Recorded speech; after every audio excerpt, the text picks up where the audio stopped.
Oh, hello, and welcome back to Study English with Frank.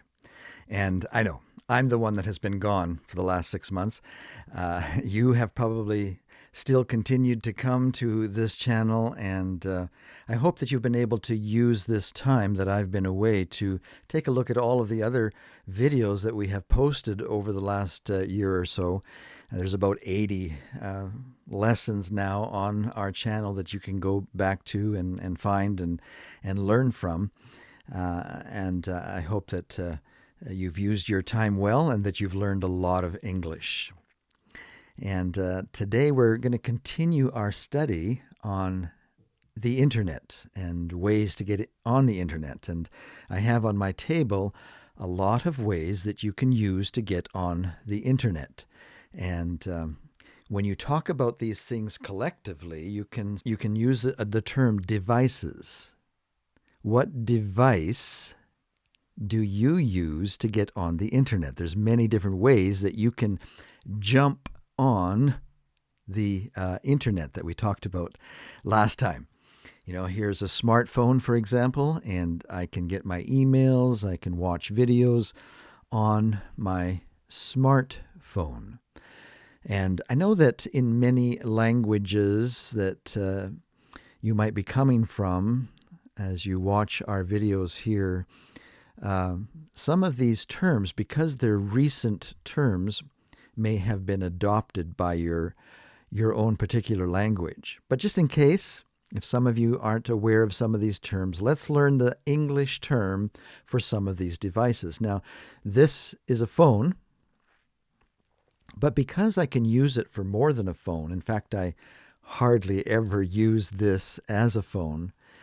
I'm usually using it to read my emails or read articles on the internet, maybe watch a video on the internet. We call this not just a phone, but we call it a smartphone. It's smarter than a regular phone. Maybe some of you are too young to remember regular phones, but I grew up in the days when there were just phones hooked up to a wire in the wall and you had to dial the number. Well, that was a regular phone. And even when cell phones first came out, that would be another term that maybe we should have you learn. This is a cell phone. A cell phone. In other words, you can get phone calls when you're out and about because of the cell phone towers that are everywhere. And each tower is able to reach your phone in a certain cell that's been designated for that tower. And so they call it cell phones. So it's a cell phone, it's a smartphone, and it's just a regular phone, right? But this is not the only way that we can get on the internet. We can also get on with a tablet. This is a tablet. It's larger than a phone, with a little bit of ingenuity and the right card to receive a SIM card. I suppose you could make this into a phone as well, but most people just use a tablet as a way to get on the internet, to watch YouTube videos, maybe watch Study English with Frank on their tablet. And so we call it a smart tablet because we can get onto the internet with it. A smart tablet. Other people might call it more by the brand name of the tablet. So people might say this is an iPad because it is an Apple device. And if it is an Android tablet, they might call it by the brand name of the company that sold the tablet. They might say, this is my Samsung tablet, if it's a Samsung. But it is a tablet, or you can think of it as a device. A device works for the tablet. This is a device to get on the internet. This is also a device to get on the internet. And I have here a watch. Now, it's not just any type of watch. It's a smart watch. A smart watch. Why is it smart? Well, not only is it a regular watch, but it does all sorts of other things. It can record your heartbeat and other your. I don't even know what all it can do, but the real thing that why they call it a smartwatch is you can get your emails on the watch. This is not mine. I bought this for my wife, TK, but it has really been adopted or taken over by my daughter, An.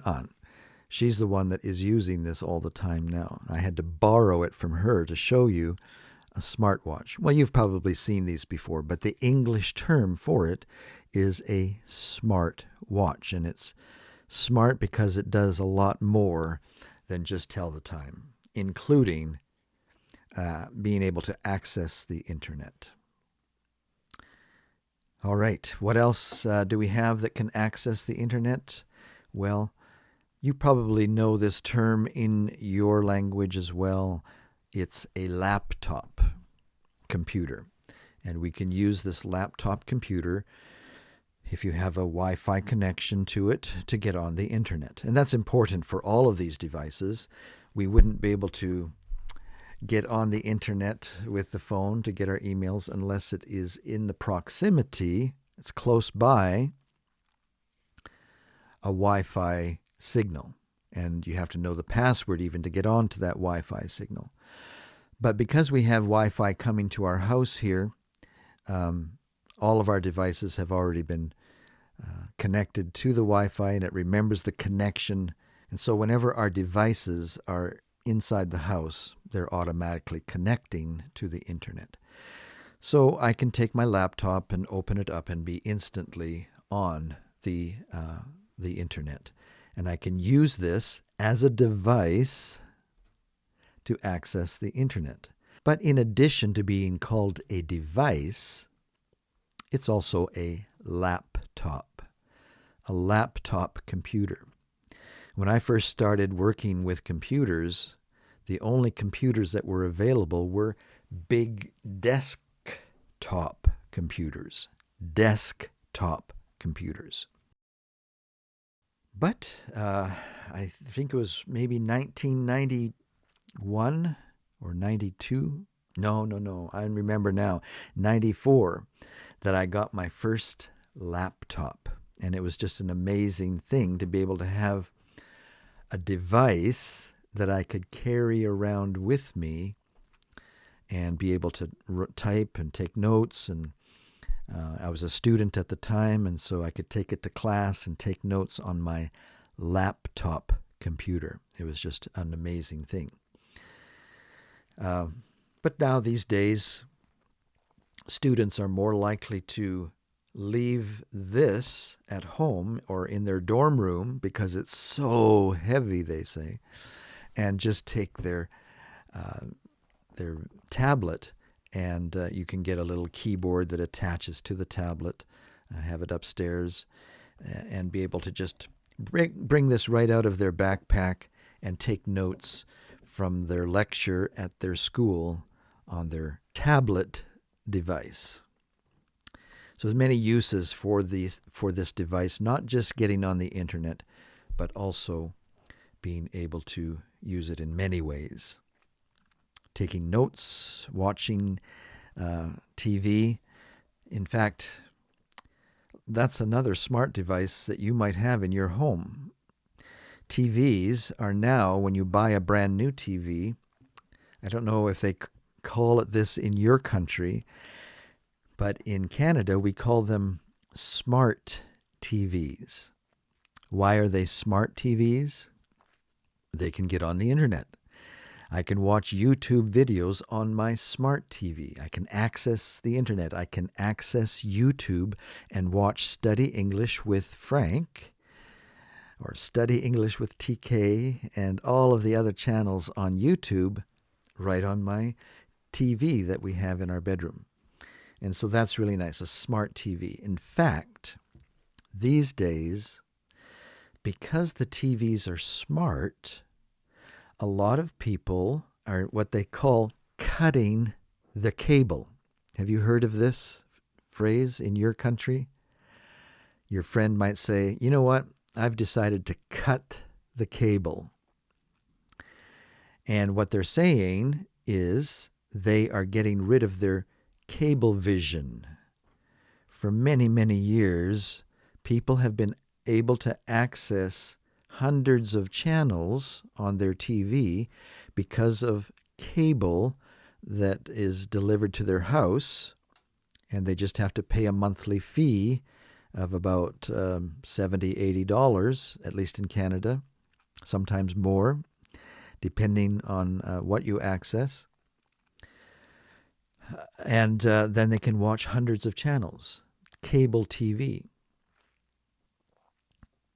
But now, with smart TVs, because you are able to access the internet with a smart TV, you can now watch all of the streaming platforms on your smart TV.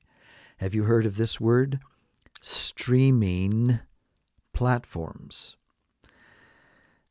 If you haven't heard of that term, it's what they're talking about is Netflix, Amazon Prime, Apple TV, Paramount Plus, Netflix. These are all streaming platforms where you can watch your TV shows and your movies that you want to watch on these streaming platforms. Now, they do charge you a monthly fee, and some people are a little bit dismayed that they have to pay a monthly fee. But the idea is that if you're cutting your cable, you're saving $60, $70 a month by cutting your cable. So you can use that money to pay the monthly fees for the streaming platforms, the Amazon Prime, the YouTube, the Netflix, Apple TV, Paramount Plus. There's many others, Hulu, that you can subscribe to and pay a monthly fee and watch your movies and TV that way. And the advantage that people really like about doing it this way, watching their TV programs and movies this way, is that there's no advertising. I don't know about you, but when I'm in the middle of watching a movie and I'm really engaged, I've lost myself in the fantasy of the movie, the last thing that I want to do or have happen is break my fantasy with an advertisement for shampoo. I just hate advertising to break up that experience of watching a movie. And that's what you still have to do when you subscribe to cable TV. But that's why people like to cut their cable, is so they no longer have to deal with advertising. And they can now watch all of their favorite programs with no more advertising. And speaking of no more advertising, did you know that you can also do that with Study English with Frank and Study English with TK, my wife? We are sharing we do YouTube, but we're sharing also a website where if you want to, just pay a small fee for, and you can watch all of the lessons for $50 a year. Just pay $50, and for a whole year you can watch all of our lessons with no advertising. And we find that students really like this because when you're trying to focus in on studying and learning a new language, the last thing you want to do is be distracted by the advertising on YouTube. So if that interests you, be sure to check out studyenglishwithus.com. My wife and I share that, so her program is more for Vietnamese, but If you look in the menu item that says Study with Frank, then you'll get all of my lessons that are directed at all languages. So no matter what language you come from, you can watch without advertising at studyenglishwithus.com. Well, that's it for our lesson today. I'm trying to keep them a little bit shorter in this season because I know that people are busy and maybe they only have 10 minutes or so to watch a video. So this season, we're going to try and keep our lessons shorter and try and come out with them quite regularly. I've got a lot more to talk about in this little mini-series of the internet. So we're going to learn a lot more terms about the internet in our next lesson. I hope to see you there, and enjoy the day, and we'll see you next time here at Study English with Frank. So long for now.